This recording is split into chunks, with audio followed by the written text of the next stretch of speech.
One TV Newsbreak. Samtang Vice Mayor P. Manso nagpasalamat sa mga proyekto nga nabubo ni Kong Ando Waminal sa lungsod sa Bonifacio. Dako ang pagpasalamat ni Bonifacio Vice Mayor P. Manso sa mga proyekto nga gibubo ni Misamis Occidental 2nd District Congressman Ando Waminal. Labi na ang bag-ong gi-turnover nga duha ka barangay health stations alang sa mga residente sa barangay Tayaman o barangay Buracan.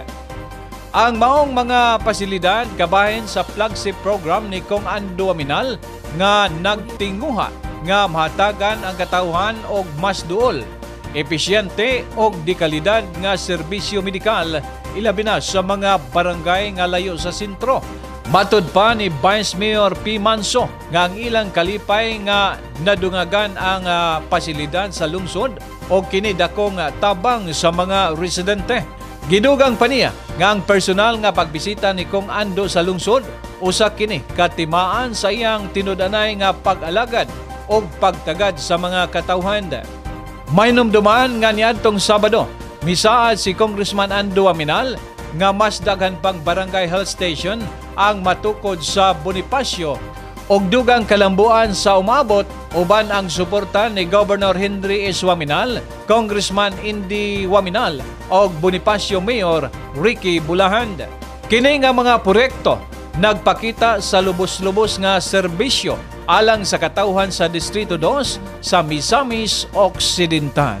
Kung ikaw pasyente, muadto ka dito, makita nimo nga komportable kay ka, nga feeling nimo muadto ka dito ka nang maayo ka. So tungod sa facility nga gihatag ni Kong Ando, medyo dako jud kay tabang sa barangay. Kita sa natulong ang kahinangop dito sa mga residente dinhi kay medyo taon-taon yun pong wala na si Kong Ando din sa tuang munisipyo. Yes, oy, kuan pa nahibawan pag ito sa tanan, dili lang kato.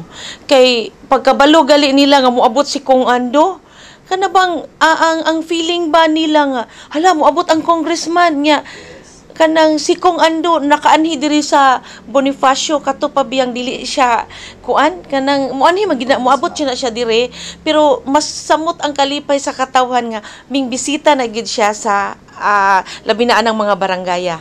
Dala mga proyekto. Yes, dala pag yun og mga ingon-ana then sama pud sa iyang gi-mention sa amo nga murag by 2026 mas daghan pa jud siyang mapahatag sa LGU sa Bonifacio. Kay di man pud nato makuan sir kay karon lang biya pud mi nang lingkod. Dayon, third quarter namin naabot so posible si Kong Ando na ginay hunahuna para diri sa LGU Bonifacio. Okay. One TV Newsbreak.